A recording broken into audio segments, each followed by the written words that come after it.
বাড়ি পানীয় জল সরবরাহের কাজে নিম্নমানের পাইপের ব্যবহারের অভিযোগ, পাশাপাশি ঠিকমতো পরিষেবা পান না স্থানীয়রা। দীর্ঘদিন সংশ্লিষ্ট দপ্তরকে জানিয়েও কোনো লাভ হয়নি। অবশেষে রাস্তায় বাঁশ বেঁধে রাস্তা অবরোধ করে বিক্ষোভ এলাকাবাসীর। ঘটনাটি নদিয়ার দেহট্ট থানার অন্তর্গত সাহেবনগর গ্রাম পঞ্চায়েতের নলদহ এলাকার। বিক্ষোভে সামিল এলাকার জনপ্রতিনিধিরা।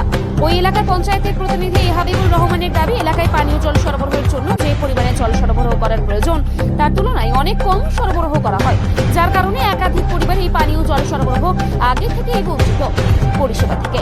শুধু তাই নয়, কিছুদিন আগে পিএইচই দপ্তরের তরফে নতুন করে কাজ শুরু করলেও সেই সমস্ত পাইপ দিয়ে কাজ করা হয়েছে। সেই কারণে জলের একটু প্রেসার বাড়লে ফেটে যাচ্ছে পাইপগুলো, যার কারণে সমস্ত রাস্তা জলমগ্ন হয়ে পড়ছে। পাশাপাশি পানীয় জল থেকে বঞ্চিত থাকছে এলাকাবাসী। সেই কারণে অবশেষে বাঁশের ব্যারিকেড করে রাস্তা অবরোধ করে বিক্ষোভ দেখাতে থাকে তারা।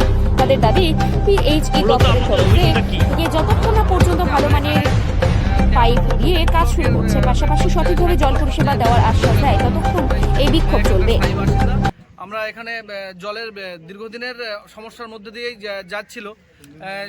এখন আমরা আজকে এই লাস্ট এক সপ্তাহ দেখছি পিএইচই দপ্তর থেকে এখানে পুনরায় পাইপলাইনের কাজ চলছে, কিন্তু আজকে সকালে জল ছাড়ার সঙ্গে সঙ্গে এখানে 4-5 জায়গায় সব পাইপ ফেটে গিয়েছে। জল ছাড়ার সঙ্গে সঙ্গে আমরা জানতে পারলাম যে এখানে খুব কম স্পিড দেওয়া হয়েছে, তারপরেও পাইপ ফেটে যায়। এবং আমরা এখানে এসে দেখছি যে প্রচুর মানুষের, জনগণের ভিড়। মানুষ বিভিন্ন রকম চিৎকার চেঁচামেচি করছে যে কেন পুনরায় এরকম আবার সমস্যা হবে। সেই সমস্যা এসে আমরা দেখছি পাইপ, এখানে যারা কয়েকজন কর্মী আছে ওরা পাইপ খুঁড়ে দেখছে। পাইপ একদম দেখেন, একদম মানে নিম্নমানের পাইপ, মানে পাইপ জল দেওয়ার সঙ্গে সঙ্গে মানে কিছুই হয়নি, অথচ পাইপ ফেটে গিয়েছে। এইরকম একটা নিম্নমানের কাজ যদি পুনরায় চলে বা এই ব্যবহার দিয়ে কাজ দিয়ে চলে যায়, তাহলে তো পরের দিনই পাইপ ফিটে আবার একটা বড় ধরনের সমস্যার সম্মুখীন হবে। সবথেকে বড় কথা হচ্ছে, এটা হচ্ছে জনবহুল এলাকা। এখানে পাইপ, মাটি খুঁড়ে পাইপ দেওয়াই কঠিন, কিন্তু এখানে জনগণ তাদের নিজেদের স্বার্থে সবাই আত্মত্যাগ করেছে। নিজের বাড়ি কেউ নিজের সামনে খুঁড়ে পাইপ বসাতে দিয়েছে। আজ তারা এই নিয়ে শঙ্কিত যে পুনরায় যদি আবার পাইপ ফেটে যায় তাহলে আবার বাড়ি খোঁড়াখুড়ি হবে। এই নিয়ে প্রত্যেকটা মানুষের একটাই দাবি যে এত নিম্নমানের পাইপ আমরা মানবে না।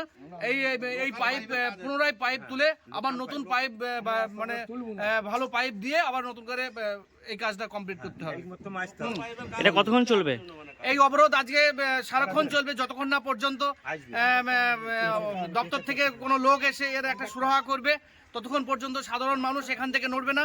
এই বিক্ষোভ এগিয়ে চলবে যতক্ষণ না পর্যন্ত এর কাজের সমাধান হয়। আপনার নাম? আমার নাম হাবিবুর রহমান। আপনি কি বাজারে আছেন? আমি সাহেবনগর পঞ্চায়েতের একজন মেম্বার।